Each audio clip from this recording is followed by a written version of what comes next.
Bienvenue dans Les Voix du M&A, le podcast d'Alvarez et Marsal dédié aux dirigeants bâtisseurs qui structurent leur croissance par acquisition et croissance organique. Aujourd'hui, on a le plaisir d'accueillir un acteur clé du secteur de l'expertise comptable. Son groupe RSM France s'est imposé comme l'un des acteurs incontournables de la profession en France.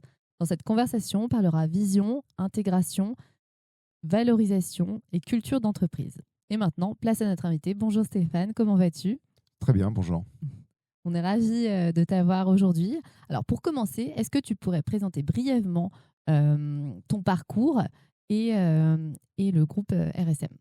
Donc RSM, c'est un cabinet d'audit, de conseil et d'expertise comptable, donc qui est pluridisciplinaire et qui récemment se développe également dans le légal. C'est un cabinet donc pluridisciplinaire et national qui fait 190 millions de chiffre d'affaires et qui emploie 1600 personnes sur tout le territoire. C'est un membre d'un réseau international qui est le 6e réseau international et qui fait 10 milliards de chiffre d'affaires au niveau global.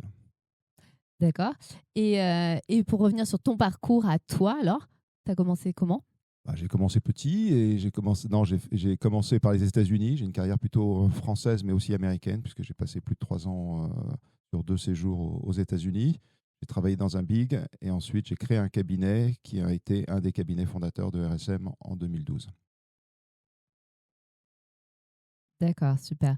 Et donc, tu nous disais que RSM France, aujourd'hui, c'est 190 millions de chiffre d'affaires, ce qui est à peu près x2 en 5 ans, hein, si on a bien Exactement. compris. D'accord. Alors, comment expliques-tu ce succès ?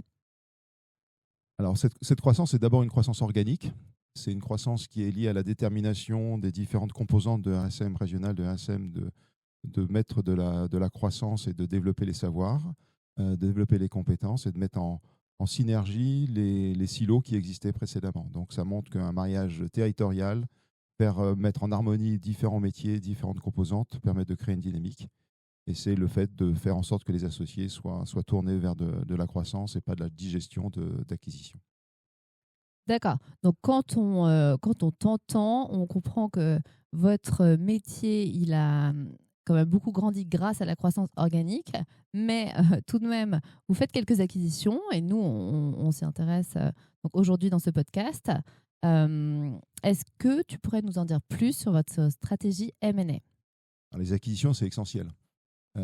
C'est essentiel parce que ça permet de renforcer le territoire dans un maillage territorial, puisque là où on n'est pas, si on veut tout de suite avoir un impact sur un marché, se tourner vers les PME et les ETI, il faut avoir une certaine taille locale. Donc ça, c'est essentiel. Et l'autre, c'est les compétences, puisque si on veut avoir une offre de valeur ajoutée, une offre très qualitative tournée vers les clients, il faut des compétences, et les compétences, il faut les élargir. Donc, on a eu dans nos acquisitions, néanmoins, des acquisitions de data analyst, on a eu des acquisitions dans du restructuring, des acquisitions dans de la cyber, etc. Donc, pour avoir de façon ciblée des ajouts de compétences qui permettent d'élargir, de mettre de la profondeur dans les offres du cabinet. D'accord, c'est clair. Donc, c'est plutôt des acquisitions de branches d'activité que vous voulez développer, c'est ça ? Alors ça, c'est les acquisitions historiques, Oui, ok. parce que c'était la question était sur l'histoire. Évidemment, Oui. si on se tourne vers le futur, les enjeux sont plus larges et plus complexes. Plus axé sur les activités historiques, justement, d'expertise, d'audit. Stéphane, qu'est-ce qu'il en est ? Là, on redéfinit notre axe stratégique et comment on veut construire RSM. Donc, on voit que le marché est très différent de celui qu'on a vécu ces dernières années. Et donc, on doit adapter et on doit construire une posture qui est un peu plus variée, qui tient compte de là où on est. Donc, le projet stratégique de RSM, c'est de doubler de taille sur les 6 prochaines années. On met toujours le focus sur la croissance organique, parce qu'on pense que c'est ce qui crée le muscle et qui se crée la profondeur du cabinet.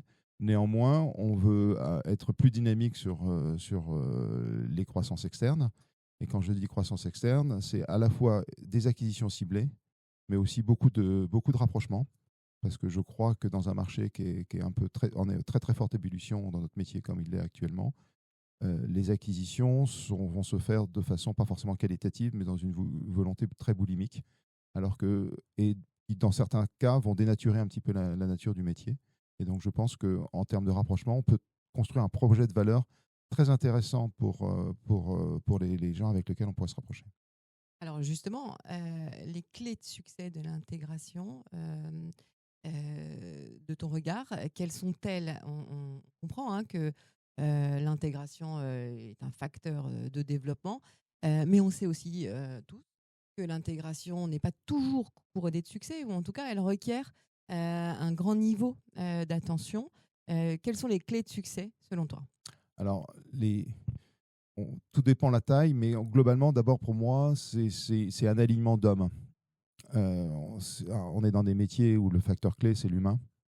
Et donc, c'est avoir une stratégie qui soit partagée, avoir une typologie de clientèle qui est ciblée, qui est comprise et commune, avoir des valeurs, avoir un ADN, avoir un système de partage de valeurs, de rémunération qui fait qu'on se sent dans une collectivité dans laquelle on se reconnaît. Ça, c'est pour la dimension long terme profonde d'une intégration réussie. Après, dans une intégration, il y a tout un tas de dispositifs d'arrimage qui font qu'on va vite, on va bien et on va de façon simple. Et là, c'est avoir un dispositif en matière d'IT, en matière d'intégration des personnes, en matière d'intégration, donc sur tous les modules opérationnels, avoir des dispositifs protocolés qui permettent d'aller vite et bien. Très bien. On parle d'ADN, je crois que c'est très important. Si on devait définir l'ADN RSM, en quelques mots. Alors, l'ADN, c'est l'humain, c'est l'entrepreneuriat et c'est l'agilité. Parfait. Et maintenant, Stéphane, si on se place du point de vue des cabinets rachetés, quels sont les engagements que vous prenez envers les associés après, alors l'intégration, c'est peut-être pas le mot que vous préférez, mais après l'opération, est-ce que vous pouvez nous en dire plus? Alors, les associés sont reconnus comme des associés RSM. D'accord. Il n'y a pas d'associé intégré. Il y a un associé qui intègre la famille et la communauté RSM. Donc, l'associé rentre dans les dispositifs comme les autres associés, pas plus, pas moins. Et donc, et tout notre modèle de partage de valeur, tout notre modèle de gouvernance, tout notre modèle de posture dans le cabinet, c'est de faire en sorte qu'un associé qui rejoint par le biais d'un rachat, par le biais d'un rapprochement, soit un associé au même titre qu'un autre associé. D'accord. Et justement, comment est-ce que vous assurez l'alignement des intérêts entre les nouveaux associés et les structures intégrées? Alors, on a défini un nouveau principe de partage de valeur qui permet justement d'éviter qu'il y ait que des trajectoires historiques puissent influer sur le statut de la personne, ou que ce soit dans les deux sens d'ailleurs, parce que si on intègre quelqu'un qui a une part importante de son cabinet, il pourrait arriver à avoir une valeur patrimoniale très décalée par rapport à d'autres. Donc, on a un système où on arrive à lisser et à rendre dynamique le partage de valeur à la fois dans l'année mais dans le temps, et donc de faire en sorte que ça respire de façon très forte. Et ensuite, c'est tout le schéma de posture de gouvernance et de mode d'élection, etc., qui fait que l'associé, il n'est pas plus différent, mais pas mieux qu'un autre. D'accord, très bien. Et justement, vous aviez dit au début que vous-même, vous étiez associé dans un cabinet qui a été repris par RSM. Est-ce que vous pouvez nous dire un mot de votre expérience personnelle? Je pense que c'est hyper intéressant. Alors, elle est peut-être pas représentative parce que en fait, mon histoire personnelle, c'est d'avoir créé un cabinet, de m'être rapproché d'un autre cabinet qui a permis de créer RSM à Paris.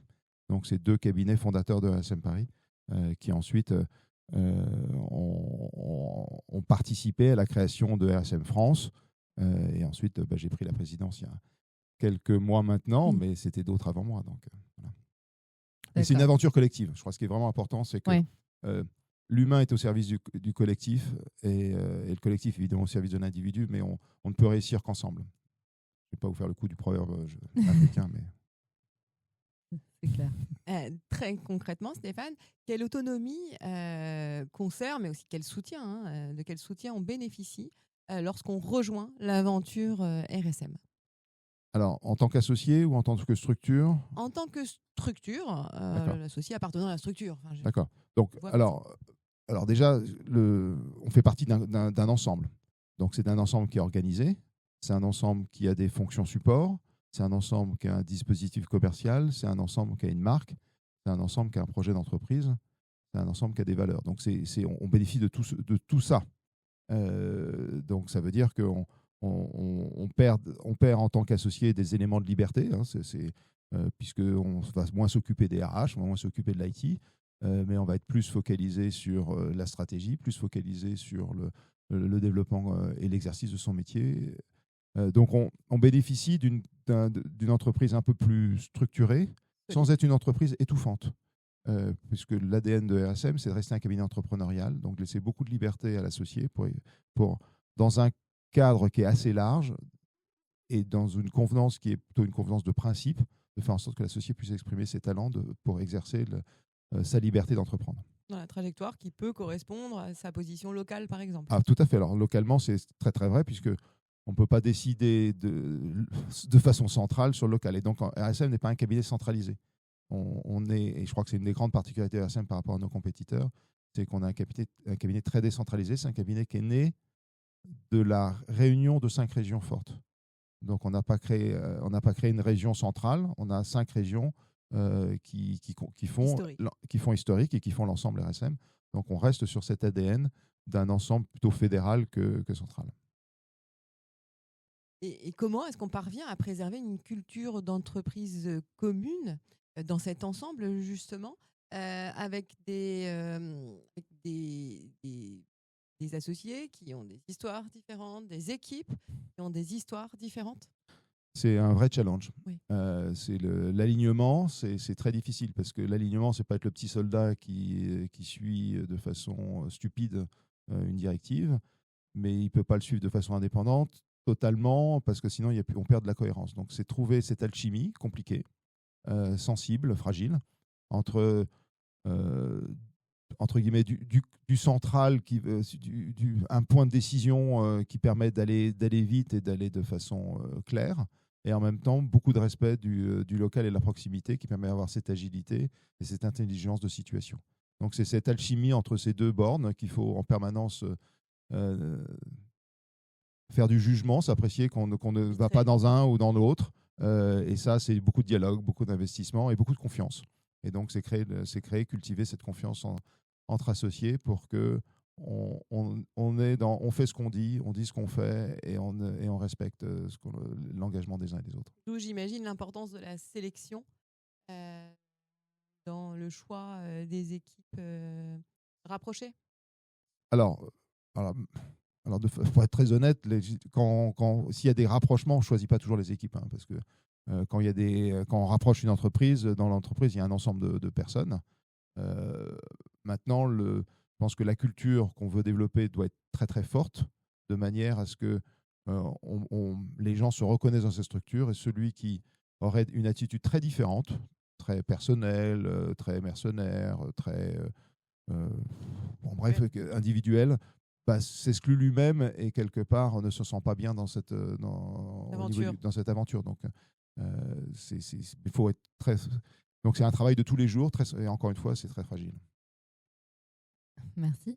Alors, on a parlé stratégie, ADN, croissance organique, intégration et culture d'entreprise. Et maintenant, on va parler de chiffres, de valorisation et de structuration financière. Comment abordez-vous ces sujets ? Alors, pour continuer, aujourd'hui, on parle de bulles, parfois, sur les valorisations. Quelles sont vos pratiques et vos repères en la matière ? Alors, il y a les repères internes et les repères dans le marché. Le marché, comme vous le disiez dans votre question, est un marché qui est devenu fou par rapport à ses référentiels historiques, où on sent que les valeurs montent. Elles montent parce qu'il y a une boulimie d'acquisition, donc automatiquement, ça fait de l'acquisition. Et ensuite, les gens qui cédaient avant en privilégiant plutôt l'interne, en privilégiant une certaine continuité, maintenant intermédiaires et font des croissances, vont à l'extérieur, et donc tout ça concourt à une valorisation très forte.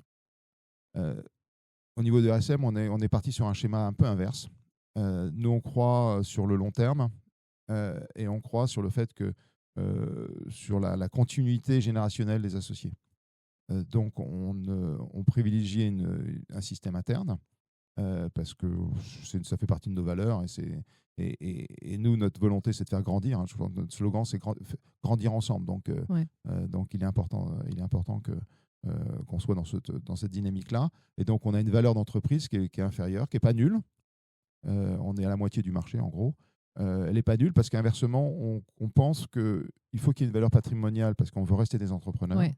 On ne veut pas qu'elle soit telle qu'elle focalise l'associé sur une dimension financière uniquement, même si il faut qu'on intègre ces dimensions de façon prégnante, mais pas uniquement ça. On n'est pas que D'accord. sur le Ça ne financier. doit pas prévaloir.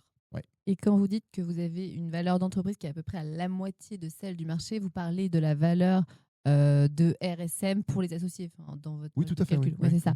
Et est-ce que c'est aussi le cas pour les acquisitions, par exemple? Les acquisitions, Faites, alors, parce il que y a- c'est un peu plus dur de payer la moitié. alors, on a deux cas de figure.